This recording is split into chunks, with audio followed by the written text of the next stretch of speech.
তাহলে চলেন লং ড্রাইভে ঘোরা যাক। এই যে হ্যালো, আমি আপনার বন্ধুর গার্লফ্রেন্ড।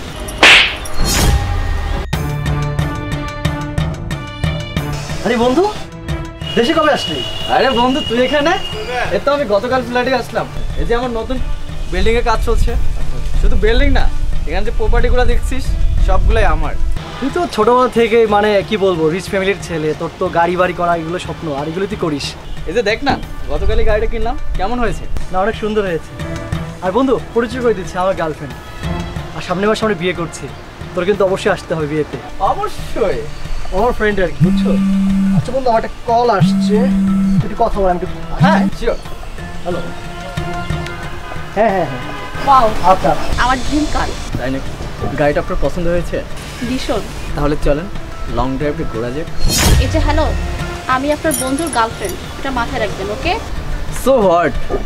ও, ওর সাথে ঘুরে আপনি কি পাবেন? 10 টাকা জালমুড়ি আর 5 টাকার ফুচকা। তার থেকে বেশি ওর থেকে কি পাবেন? তার চেয়ে বরং আমার সাথে চলেন। এই যে গাড়ি দেখছেন, এরকম 2-4টা গাড়ি আমার বন্ধুদেরকে আমি এমনিতেই গিফট করি। এসব গাড়ি বন্ধুদের গিফট করেন? অবশ্যই। এই গাড়িটা যেহেতু আপনার পছন্দ হয়েছে, আপনাকে না হয় দিয়ে দিলাম।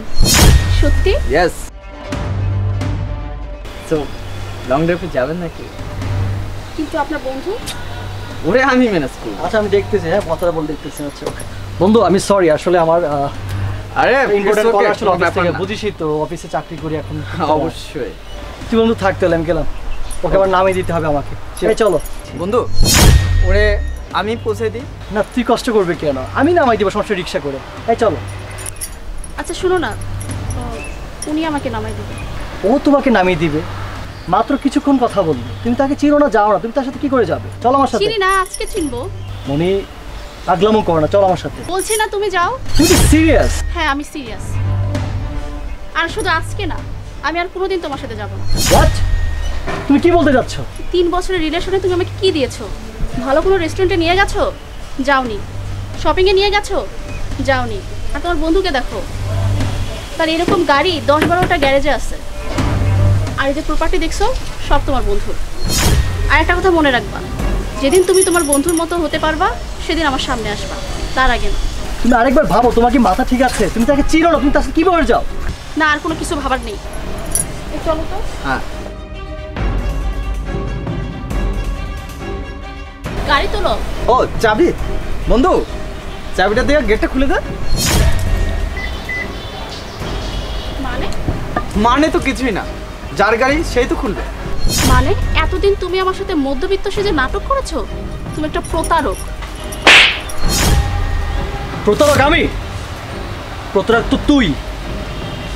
তোকে আমি মন থেকে ভালোবেসেছিলাম, তুই আমার সাথে এই কাজটা করতে পারলি? হ্যাঁ গাড়ি বাড়ি আমার আছে, আমি তোর সাথে মধ্যবিত্ত সেজে অভিনয় করেছিলাম। দেখতে চেয়েছিলাম তুই রিচ লাইফ লিড করতে চাস নাকি মধ্যবিত্ত। আর বড়লোক আর গরিবে কী তফাৎ? মূল বিষয় তো ভালোবাসা। তুই তাকে ভালোবাসিস না, তুই টাকাকে ভালোবাসিস। আজকে আমার গাড়ি আছে, কালকে আমি গরিব হতে পারি, তখন তুই তো আমাকে ছেড়ে চলে যাবি। আর তুই আমাকে বলছিস আমি তোকে ঠকিয়েছি? ঠকিয়েছিস তুই আমাকে। আর তোমার তো ঠকবাজ মেয়ে আমার জীবন প্রয়োজন নেই। তোর সাথে আমার আগামী মাসে বিয়ের কথা ছিল, তোর সাথে আজকের পর তো কোনো সম্পর্কই থাকবে না। বিয়ে তো পরের কথা, তোর মুখ আজকে প্রথম আমাকে দেখাবি না, সরে যা। আচ্ছা তুমি আমাকে মাফ করে দাও, এরকম ভুল আমি আর কখনো করবো না। একটা কথা বলবি না। বললাম তো, এরকম ভুল আমি আর কখনো করবো না। তুমি একটা কথা বলবো না, সামনে থেকে সরে যাও। চল চল।